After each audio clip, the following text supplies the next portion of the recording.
Welcome back, everybody. Welcome back to the Backstory podcast that we're doing. Again, today I have Pat Moran with us again. We've been talking a lot about the news stations, what's been going on, some of the interesting things that's taking place on our planet that we have an opportunity to talk about. And Pat is a journalist from North Carolina. He's worked both in television and in print as well. Welcome back, Pat. Glad you're here. Hi, Steve. It's good to see you again. Yeah, good to see you. Thanks for being with us here. Okay, today I really want to get into something here because the last time we were together, we started to talk about some of the things that Rachel Maddow has discovered. And for anybody who's unfamiliar with Rachel Maddow, she's on MSNBC, which is basically the kind of the left wing, the progressive wing of our news things. I tend to think that that's more normal for me because I tend to watch that more than I watched the other side. But in any event, it is somewhat on the progressive side to be able to do that. But anyway, she had some really fascinating things that she has brought up in her book. She's written a book prequel. She has done she's done an on television, an on air interview and a whole series to be able to talk about some of the things in this book. And she brought up some really interesting things. First of all, this is not new. This has happened before. And that is absolutely fascinating to me, to hear that this whole scenario has happened before in a very similar situation. And again, my thinking is a lot of the strongman stuff that we're seeing, a lot of the push toward the extreme right wing, which is kind of coming in and taking over anything that it can take over, is caused by the wealth gap. It's caused by people getting frustrated because they're doing everything. They're working two jobs and they still can't pay the bills. They want some change. They want some shift going on. They want some things going on. So they'll bring in somebody new, basically, especially somebody that claims to change the thing. They can point to somebody. They'll all point to somebody and say, here's your problem. We need to get rid of these people here or this situation here. Usually a class of people, which is what typically happens. And of course, we've seen it happen again all over the world. We have more things taking place of that than is amazing. But Rachel Maddow had a really interesting thing because she did a whole history of this. It turns out that Henry Ford almost did the same thing back in his day. Henry Ford was very popular. He was obviously a huge businessman, changing the world with his cars, with his automobiles, and how they were going to be available to everybody. And furthermore, he had some ideas. He was very much right-wing, very extreme right-wing. And he believed that actually democracy was bad and that we needed to have a strong man in power, that we needed to have authoritarian figures. And he bought a radio station and he did interviews every week for like 198 weeks that he did this stuff. He had a pretty good following with it. His wife wrote a book about all of this stuff, which he helped with and he was partly involved with. I think his name's even on that book. And the interesting thing about it is it became very popular and it was swinging very much in that direction, the same way that we seem to be swinging today. And that was a fascinating part. Number one, to find out that it had happened before. And number two, to see that the circumstances around it were very similar. People were very frustrated back then, especially in certain countries. One of the countries where the frustration was extreme was in Germany. And the interesting part about it is Adolf Hitler bought one of Henry Ford's wife's books. And he even quoted that book in Mein Kampf when he wrote his book. And he even gives Henry Ford's name is in Mein Kampf. So we need to get clear about how this has happened. This has happened before. In fact, we were going in this direction and it looked like we were going to get rid of our democracy until we were attacked. Once Pearl Harbor happened, all the energies changed. We focused together. We all bonded together and we we came alive in a different direction. And all of that went away. But we were very close. And people don't know it, and they don't remember it. It does get very much mirrored in our time as also Henry Ford was, among his messages, he was virulently anti-Semitic. Yes, he was. And there were a lot of Americans who admired Hitler. He was going to be the strong guy who was going to stand up to the communists. That's correct. And we had a lot of people in our country had turns about the communists. People are maybe familiar with the Red Scare in the 1950s, but there was another Red Scare post-World War I, where there was a big roundup of undesirables, socialists. They were deported. J. Edgar Hoover had a hand in this. I forget the name of the laws they instituted, but they were get rid of these undesirables. Right. And so we've kind of seen Charles Lindbergh was a big admirer of Hitler's. And these people were national heroes. Right. I mean, Henry Ford was just not a rich guy who made a quality product, but he was also the embodiment of the Horatio Alger story, where, you work hard, work your way up, and, that the bootstrap narrative. Right. And so that, and we've kind of had this kind of recurring love affair with the captains of industry, with the with the man, the job creator, the value creator, and you still see that a lot. Not many jumping up and defending trickle-down economics anymore. Well, I don't know. There still are people that believe in it. So, but that's what goes with that is the hero worship of the captain of industry. The Zuckerberg, the Elon Musks, the Henry Fords. We still see that recurring, and I guess what has to happen each time is that people see that the emperor has no clothes. Well, that's it. We have to put aside what because they did this means that they have credibility in this. That's not true. Correct. Same thing was true with Charles Lindbergh. He was terrible. This man was horrible. He could fly. He was a good flyer. He could fly, yeah. He could fly, but oh my God. Yeah. Some of the things that they tell about Charles Lindbergh, and all at the same time, very similar types of situations that were taking place. We were looking for new grounding. Things were not working. It's kind of the same situation that we see today. And that's why we're so sensitive to all the inflation and all the changes that go on with our economies and everything that's taking place like that. Absolutely amazing. Now we have a scapegoat. And then a narrative takes place.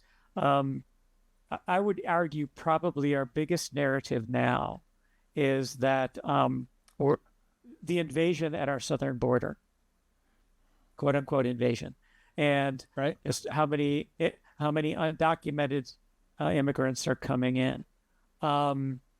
There is this again has kind of fallen out of the news cycle, but the Biden and the Democrats made a bunch of concessions to across town for laws to put in place, border protection.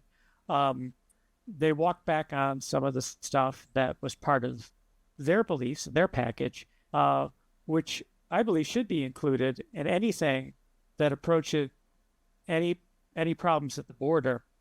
You need to have more people that are trained, that can go through the process of then naturalizing people and not make it take so darn long, so that we let in legal immigrants, documented workers.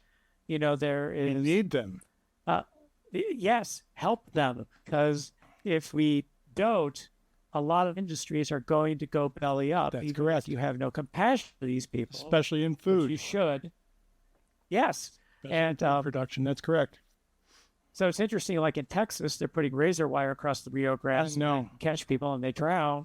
But at the same time, and leaving aside that cruelty, which I would argue, somebody should probably go to The Hague for that, is that, it is a crime.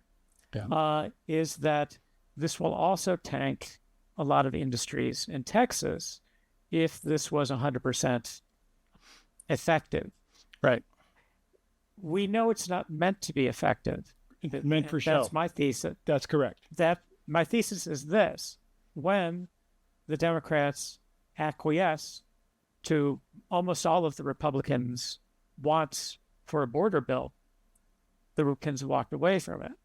And they walked away from it because Trump told them to do that. Correct. So he didn't want it to be solved on Biden's watch. That's correct. Right. It was something that he could run on. Correct. And it's interesting too that this is not the first time we've seen something similar. What this is going back a long time, the hostage crisis in Iran, and when Jimmy Carter was president, right? And so there was a revolution in Iran against an autocrat, the Shah. Right. The Shah. Initially, right. Correct. It was a multifaceted revolution. There were the intellectuals, there were the socialists, there were the capitalists, but they couldn't get together. They couldn't make a coalition, and therefore this anti-government party wound up the whole ball game were the religious extremists. And that's what happened in Iran. It wasn't just the religious extremists that wanted the Shah gone. Practically everybody did. No, everybody did. But after that, then the Ayatollah swept in, and you could argue things got worse for Iranians. But the point of that was, to go back to Jimmy Carter, he entered into negotiations with the terrorists that took American hostages. But during those negotiations, a third party stepped in, and they were advocating for Ronald Reagan, who was due to run against. Interesting. I didn't know that happened. Wow, I didn't know that happened. This wasn't, you can't find accountability top down from Reagan. Right. But you can't find accountability top down from Reagan for Iran either. I would argue this track's record. But there were people negotiating on his behalf, telling the Iranians, Carter's going to be out of here anyway. You want to talk to us. I'd argue that's treason. Yeah. That you go to your enemies and say, don't listen to this. We want to get in power. And of course they're going to respond to that. It's real politics. Power responds to power. Right. Not only is that the first time that it happens, the end of the Vietnam War. LBJ himself said, President Johnson said himself, when he found that Nixon's people were talking to Ho Chi Minh, saying, don't do a ceasefire. Is that right? Johnson's going to be out. Unbelievable. Humphrey's going to be in. Nixon's going to be in. Unbelievable. Don't make a deal. Make a deal with us. Well, and we see this because we have leaders that come in every 4 years. We see it. Right. You don't like the government. Just wait 4 years and try to change it. Yeah. Well, actually, we've disrupted it, but we've kind of fallen into a pattern, at least for a decade or so, where 2 terms for this guy, right? Then that party is out. In the second term for the president, the other party gets in power in Congress and possibly this. And we, like clockwork, do that. We're thrown off because we've only had a 1-term president. And then people are trying to make Biden a 1-term president. Right. So will we see a checkerboard like that? I don't know. But we have seen these dodgy deals being made, not by representatives of the government, but by representatives of people who want to be the government. Wow. And they are deliberately stopping things from getting better.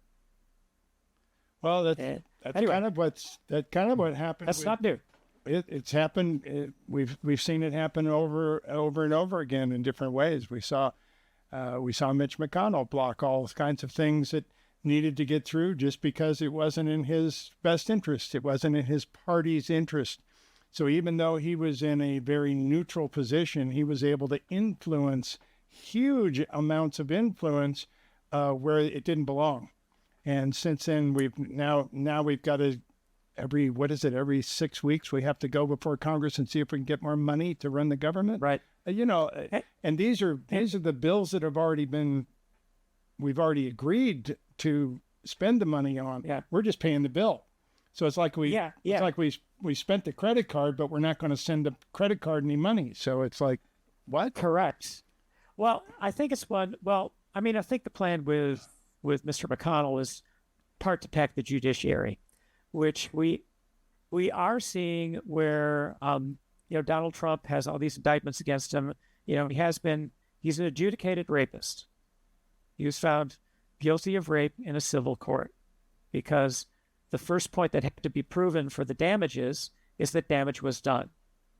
And they accepted that the damage was done. The judge did. There's a complaint with that trial that it should have gone to a jury. But Trump's team said, we don't want jury trial. That's up to them. To go before the judge. You have to choose that before they, That's the route. Right? So, and maybe they thought they would do worse before a judge. But what we've seen is now that there's a bunch of people in the judiciary that have kind of helped lessen the severity of things for Mr. Trump. And I think that can be disheartening for people now. And if the narrative is he's Teflon Don and he's going to get away with it, then people will give up hope, not vote. Just they'll say, what's the point? And I think the Teflon Don narrative is part of the attempt to kneecap, curtail democracy. Because if you get the narrative out that it's hopeless, and I think I do see this on a lot of mainstream news where it's just like, well, that's him again, and we're not even going to bother covering it. Yeah, I think subtly see that this is okay, and I think this disheartens people, and I think that's the point. I do too. I think it's a lot of show. He does really well with being able to gather people. So if we put him on our screens, if he's on the television all the time, which he is, he's liable to win. And that scares the heck out of me. Absolutely. And some of that is that, well, he's more entertaining. And this is, speaking as a journalist, the very definition of lazy journalism is we want access. I don't even know why the argument is for access anyway, because you can get access just by being persistent. How do you mean access? Well, so it's basically access journalism is that at the worst, it becomes stenography. At the worst, that I've got access to some Biden administration, and I'm just going to say exactly what they say because I want to be able to talk to them again for another story. We have a New York Times journalist who's fairly well known for her journal, Nikki Haberman, and she's tied with the Trump family, and that's her whole shtick. Is that I'll report on Trump because I'm tight with the Trump family. Her mother worked for the Trump family, right. But it is telling the story that they hand to you. Just because you want to keep going back and getting stories from them. It's lazy journalism. Interesting. And if you are in a space where you can't get access, where, we're not going to talk to you, and I've had that happen just in North Carolina. I wanted to talk to the leader of the Senate in North Carolina, and he's a Republican senator, and he's pretty much the de facto head of the party. Right. Is that, and you could even argue, is the last Republican governor didn't have much power, and then in effect, the senator was running the state. I asked him for his office for a quote on, it was a COVID relief package. Right. The Democrats had, the NC Senate Democrats had a COVID relief package. And I called up the Republicans, said, well, do you have anything to counter the Democratic plan? And they said, we don't talk to you. you're fake news and we don't talk to you. Fascinating. And that's a division. Like, okay. That's a division that goes on. That's the scary stuff. And like I said, I've got family members that are on the other side of the fence, so to speak. So I kind of get a little insight as to what's going on with that. And I consistently ask them, where do you get your news? Where do you get? And they say, we get it from very reliable sources, whatever it is. Yeah. So, okay, that I understand that, but I also understand that when I ask them questions about certain things that took place, they don't know about it.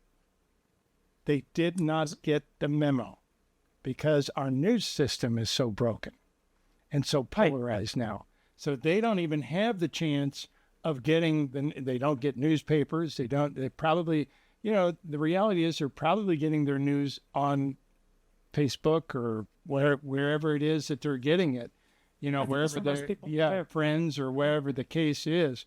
It's very difficult. And, I'm a news freak. I love to watch news, but I have a real hard time getting news. I have a hard time finding news now.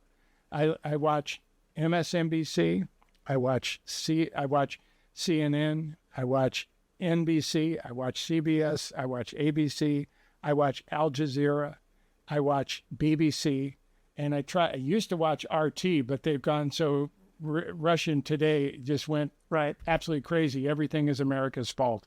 Everything is they're all in the pocket. They were taken over a few years back. Putin kicked them out and basically took over the news station and focused it. So anyway, at that point, that lost them. But I have to go and watch Al Jazeera to get global news sometimes because our news is so wrapped up on what Trump did or what happened here or what this lawsuit did and all this local stuff here. We can't get global news anywhere. BBC is better, but again, very focused on things that take place there. But it's very difficult. I will say that there's a new one out that I absolutely love, Scripps News. Oh, right. Yeah. Scripps seems to be right down the middle. They just seem to be, I'm very happy with what I'm able to get from them because they don't focus the whole half-hour news channel on the election or whatever it is they're doing. So it's an interesting situation. So news is difficult to get. A good, clean news is very difficult to get in these times because it's all, we're simply allowing it to be tainted and we're accepting it. Now you could argue historically, there's always been, the yellow journalism, the Joseph Pulitzer, correct, William Randolph Hearst, right. It's like, it's all in the movie Citizen Kane. That's true. It's, and we've had one since then too. We've had George Putnam's come in. We've had other people come in to swing it. George Wallace, all those people that were, running for office.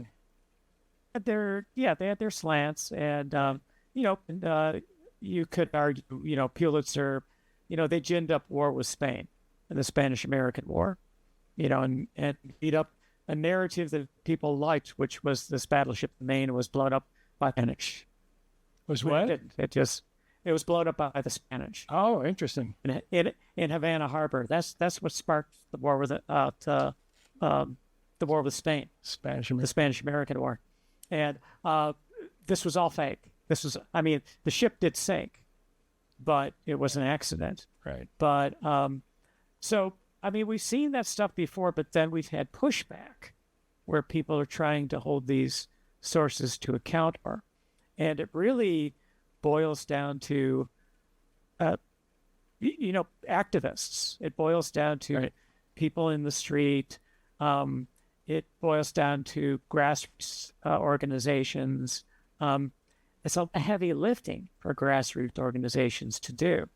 In North Carolina, as in everywhere, we have a housing crisis. But I see not enough done by people in charge to do anything about the housing crisis. To make a difference. And a lot of nonprofits doing all they can to do it, but they shouldn't be left to do all the heavy lifting.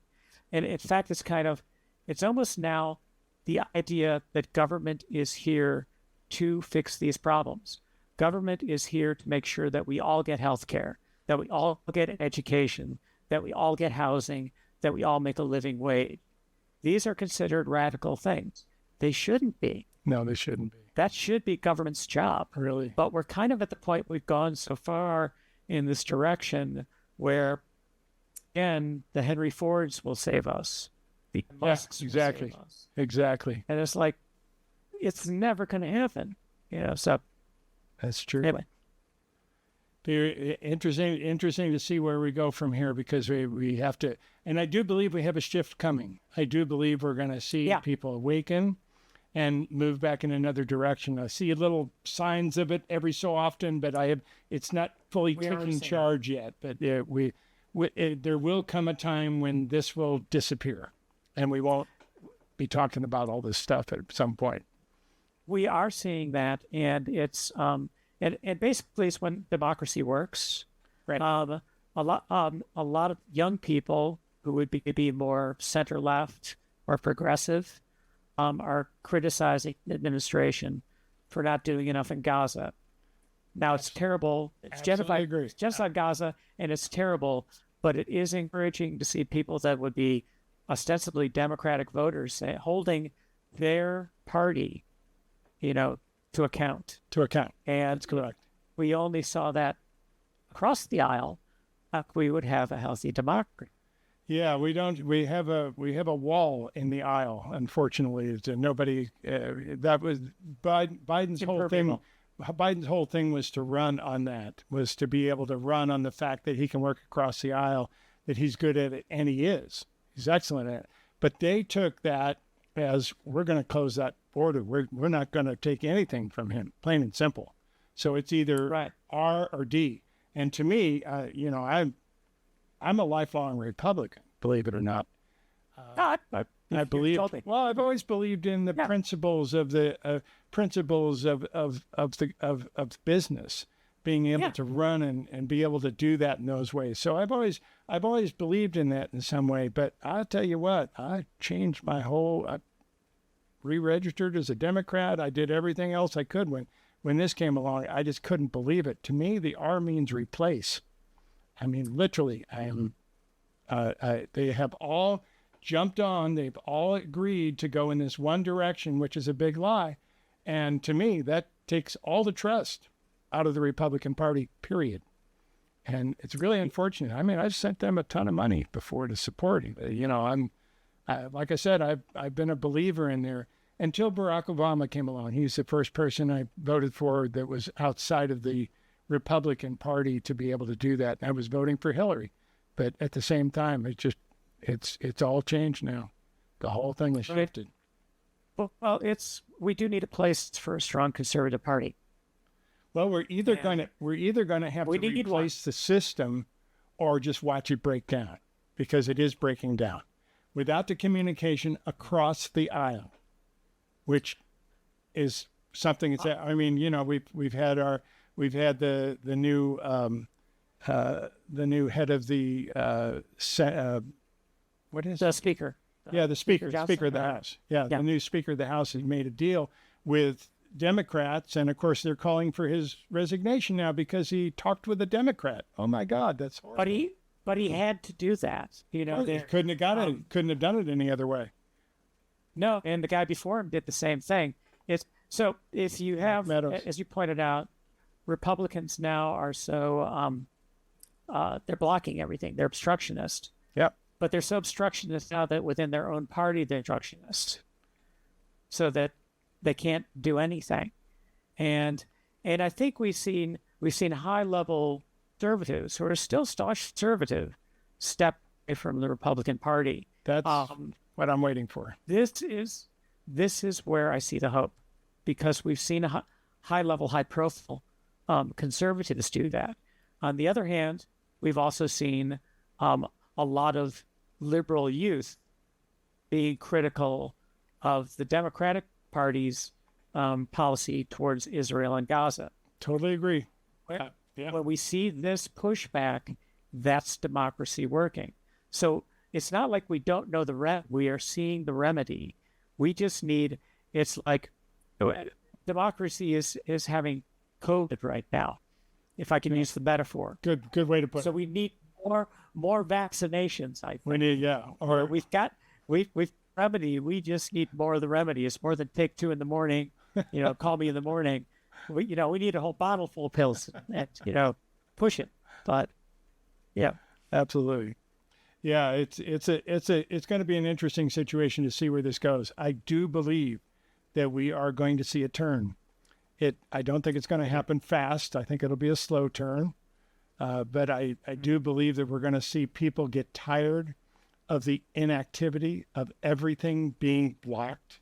We can't even run our government for more than 6 weeks at a time without having to have some emergency with it. Unbelievable lack of cooperation that takes place in our government. And that is going to kill us if we don't stop it. It will literally tear down our economies and basically start to move us in a whole different direction. But remedy is us. It is the people that are pushing for change. True. And one thing about that is that normally you think the pushing coming from the bottom, and this is real populism, this isn't fake populism, is that it is real issues that people care about, and they need to see a change. Right. And we're seeing that economically. With climate change, we're seeing the majority of people saying we need a change here. Yes.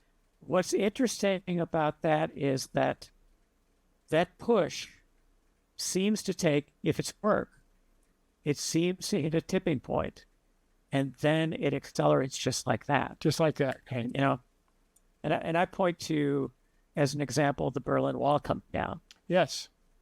Unexpected. Down immediately. Almost. Unexpected. It was exactly after decades. So things like that happen. Me too. When that really pushed, I had never thought it would get that far as it did, where there was calls for accountability across the board.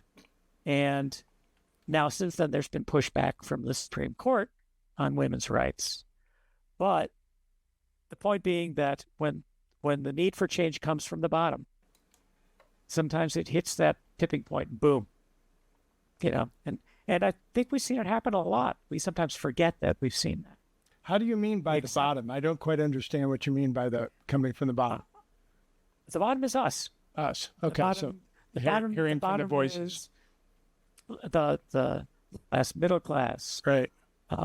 Every, the whole diverse body politic. Right. When they're all pushing for, that, we can't afford these price gouge prices that companies are charging us. Right. When it becomes real things that affect how people live, it's very powerful. Well, I also find it really interesting because we all get involved with the big politics. We get involved with the presidential elections, especially here in the United States, because it affects almost everybody globally in different ways. So everybody's concerned about that and working with it. But the reality is a lot of this is taking place because the Republican Party went after local politics, and we have not done that. The Democratic Party has not done that. We need to be electing local people. We need to be electing local governors. We need to be electing people on a local, simple basis to be able to do whatever we can do on a local basis to start changing this, because it will change from that part. That's what I call the bottom up, basically working with the local politics to be able to do that. And there's so many things you can do. You can be a congressman. You can run for Senate. You can run for, those are the big ones. But there's so many local jobs, and all those make a difference. And I do know that the Republican Party has been focusing on that for the last 6 to 8 years, getting local judges in, when Trump was in and they put in 230 unqualified judges that are going to be in there for life. All the time. Yeah. Only thing that got them in there was their view on abortion. And I find this whole thing interesting because I don't actually believe that Donald Trump is actually against abortion. And I don't believe that most of the people are actually against abortion. It's just a way to engage all these evangelicals that were pushing this for years and years and years to try and get that voting block of the evangelicals. But, the wisdom is that, what I've seen in North Carolina, and I saw it happen big time in Michigan. They were gerrymandered out of power, and then they flipped that state. So it can be done. But that all started at the local level that you're talking about. Local level, right. When the activist who was out in the streets protesting against excessive use of force by the police or something, when that activist then becomes on the city council, right? When that activist becomes a judge, right. Then you have public servants that are in closer touch with the public, and what we're see, I think, in this next election, with Dobbs and Roe v. Wade being overturned, it's like awakening most women in this country. It's almost like hope that women would get very involved in this election. Yeah, I can't imagine women on the other side of this, but I know there are. Oh, there are, but again, we're talking, that's a minority, definitely. But it's like, I think and I think we'll see this locally maybe even more than nationally, is that the Republican Party is the dog that caught the car. Yeah, I think so. The dog has been chasing the car. In this case, it was abortion rights. And then the dog, the bumper, and now what is the dog going to do with the car? Yeah, exactly. I mean, they kind of put themselves in that pocket. And I think it's going to bite back. I hope so. I really hope so. I'd like to hear more talk about it all the time because it's devastating to see what's taking place with abortion rights and with women's rights in general. Absolutely horrible to see what's taking place and what's ahead. And they make no problems telling you what's ahead. Oh, there's no bones about it. They make no problem telling you what's ahead. You're going to lose. Abortion rights are first. Now they're starting to say that the embryo has life. So now they've set themselves up to make all sorts of other rules. Now we're going to in vitro fertilization. Yeah. Yeah. No IVF. Exactly. Now we're going to see them go after all sorts of things that we built our society on. There'll be no birth control. Birth control is coming up. It's going to be one of the next things that they hit. And if they get the momentum and the people behind them to elect them, they don't need to put it on the ballot. They can just do it, especially with the Supreme Court leaning the way that it is right now and being so far out of balance. It's unbelievable how badly the Democrats have played the game. I do believe that the Republicans have gotten ruthless and the Democrats have gotten lazy. And we basically have lost a lot of things on this. The impetus is not going to come from the party. It's not going to come from party operatives. I don't think it is going to come from the public. And let's say what we've just been talking about, that's more than half the population that you're putting down. Yeah. That eventually you want them out of the workforce. Actually, you don't want women having bank accounts because evangelicals have been saying that. They say it goes against the Bible. I don't know how. But so we are already seeing that push. I mean, what we're basically seeing is this pushback is democracy in action. The party, the Democratic Party, will follow. But it's what I call true populism, not this pandering that we've seen. Right. But basically about how we fulfill the needs of the people and be able to do it from that perspective. Yeah, I agree. Yeah, and we can do it, and I think we'll do it. Excellent. Well, I have hopes. I have great hopes for the election this year. I'm also scared to death because I'm not convinced of it. I do believe that there's a lot of we're going to see a tremendous influence from China and Russia. Yes. Right now. We're seeing it right now. It's already happening. Wide open. It's already happening in social media. We have no laws against it. I mean, the last time this happened, Facebook knew it was happening. They were being paid in rubles, for crying out loud. Yes. But, I mean, how ridiculous can you get? And they knew it was happening. And now they're going to have difficulty because of all this, we have to have free speech stuff. Anybody can say anything that they want, So it's going to be a really interesting thing to see what takes place. But they had a huge influence on the 2016 election. Huge. Oh, yeah. Absolutely huge. And that was lessened in 2020, so they're kind of back. And it's 2020, we did something. 2020, we did something to them. We closed down the internet in St. Petersburg, which is where St. Petersburg is where I can't figure out what the name of it is, but the internet agency, I think they call it, they're internet people. So during farms, we basically closed down their internet. Yeah, and we talk about China having all this information about us and hacking into our systems, which they have done. Yes. Into our they have. Into our infrastructure systems. Very scary stuff, but we've done it too. So we can't. Yeah, that's kind of. It's not an excuse to let them do it. No, it's true. That because I have heard people say, "Well, we've done it to them, so our hands aren't clean." And it's like, let's be realists. War has moved online. It's real simple. Yeah. War has moved online. And you better be ready for it. Yeah. This is there's no room for naivety, but there is plenty of room for activism, and that's our weapon.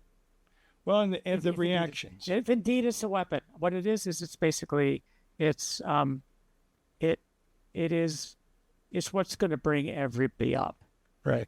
Activism is going to make this the freer, more diverse, the society with better economic opportunities. It's all there.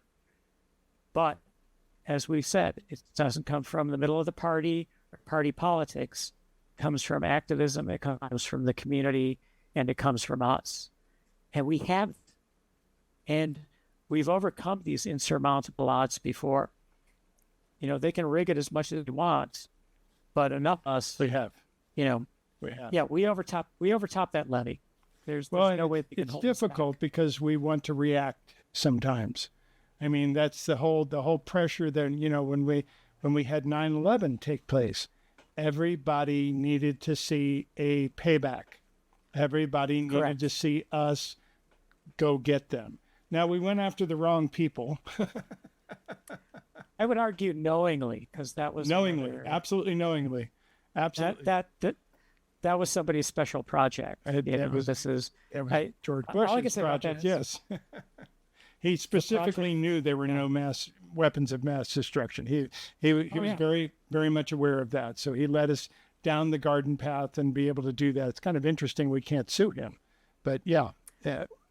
It's interesting to see. So say Tony Blair did the same thing to the British. Yes. And then his political career's over. Right. But, Bush got another term. Just went straight through. Yeah. But it's, we've been through that where that was the project for the new American century. Well, and we also need to be aware that people can basically hook us with our emotions. They can get us angry at something, whether it's coming across as news or something else, they can react to us. It was Voltaire, and I think I've said this before in here. Voltaire had the thing that if we can make people believe absurdities, we can make them do atrocities. And he's absolutely right. It's correct. So, and we do believe a lot of absurdities, and sometimes the absurdities, the more absurd they are, the easier it is to sell. So it's been absolutely insane. But we have that reaction too. It was a few years ago, and I'm having trouble pulling up the name of the country, but the Rohingya and the Muslims had a huge problem where they kicked all the Rohingya out of the country. Apologize for having a blank on the name of the country, but basically it was down by the, Was it Myanmar? Was it Myanmar? Yes, Myanmar, correct. It was Myanmar that happened in. That whole thing happened because of a Facebook post. Oh, yeah. The Facebook post was from a woman who said she was raped by the Rohingya, and that's what started it. Did it actually happen? No. Or is it like nobody's been able to find out? Nobody was able to trace it down. We believe it was just a fake post that was put up there, and it worked. And because we react, we get angry. We hear something, we get angry, we stir it up, and then when somebody comes along with, hey, we can do this, we can do that. It was unbelievable what took place here. So we are getting, and I see this in young people, is media literacy. I think that they're getting more media literacy. I think it is harder to pull a fast one on them. So.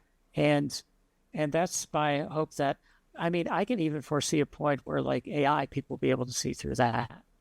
Well, this is one of the hopes that I have for AI. You get more savvy. This is one of the hopes that I have for AI is that, like I said, I have difficulty getting news on my television. I have difficulty tuning into a news station that I'll want to watch for more than 10 minutes or something of that nature. Right. I'm a news hound. I used to put on, I'd have music going on one thing, I'd have news going on another, and I'd be working on my computer. I'm one of these people that does, all the multiple inputs. You're a multitasker, yeah. Yeah, I am definitely one of those. Drives my girlfriend crazy. She's focused on one thing at a time. She wears headphones when she's working because stuff like that. So anyway, it's kind of an interesting situation, but there is so much that is starting to change, not only about these things, but about the way that we receive. And I have a great hope for AI opening up real news. And I know it's difficult, and I know it's going to be controlled for a while, but I do believe that when we actually have that capability, not just on some computer that we have to reach here on the cloud, but even on our own computer, I think we're going to have capabilities of AI actually revealing the truth to more people than we have right now because of our news problems. I agree. It's what we've seen so far in a lot of AI is the people using it are not imaginative. Correct. I mean, it's a tool, and you can use CGI well or not. So basically, you've seen all the videos with AI with the same AI voice. Right. And it's like, why would you not take the extra effort to record a voice? I did that myself. I did that myself to play with it. Did you do any voice? I'm sorry. I did. No, you record. I think it's 30 seconds, whatever it is. You record your voice. You give it to the AI company. They download it and they replicate your voice. And I did it to see what it was like. And I sent it to a couple of people that I know. I sent it to my brother. I sent it to my girlfriend. They all said the same thing. They said, it's your voice, but your inflections are totally different. It's not right, you. Right. So they get the Your inflections are totally different, but it's like somebody's using your voice. Really interesting. Really interesting. Well, this goes back to using imagination with it. Like, don't rely on it the whole time. Right. Back to when we were talking about filmmakers, highly regarded filmmakers are going, nah, I'm not going to do CGI. I'm going to do this with camera. And at first I thought it was only me or a few people that noticed that, but it seems like moviegoers en masse, notice that. It's like if I watch an old movie, like a Western or whatever, a war movie made in the 40s or 50s, right? I'm sitting there thinking, all those people were really there. They really moved all those extras to do that. Much more impressed than if I see Braveheart where I go, that's all CGI. Yeah, exactly. You know the difference. It's much more impressive seeing the real thing. It really is. It really is. That's fascinating. No, I think we'll get wise to that. It'll take a while, and like I said, I'm concerned about the effect it'll have on our election this year. But it is what it is. We're here. We're gonna walk through it. We're gonna do the best we can, and we're gonna open up to be able to talk and be able to communicate, which is really thankful for you for being here today to be able to share your visions with us and be able to work with that. I am out of time, unfortunately, so we'll have to bring it to a close here today, but I've enjoyed it. Thanks, Pat. Thanks for having me. It's been fun. All right. We will return with Pat Moran. Thanks everybody for being here today.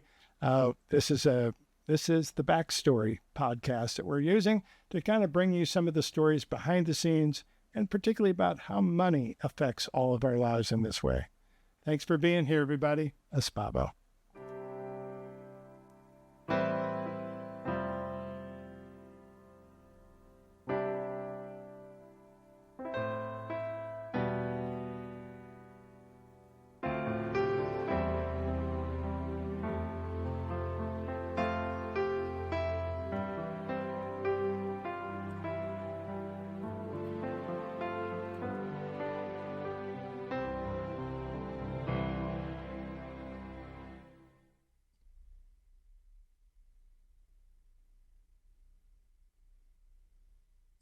I love the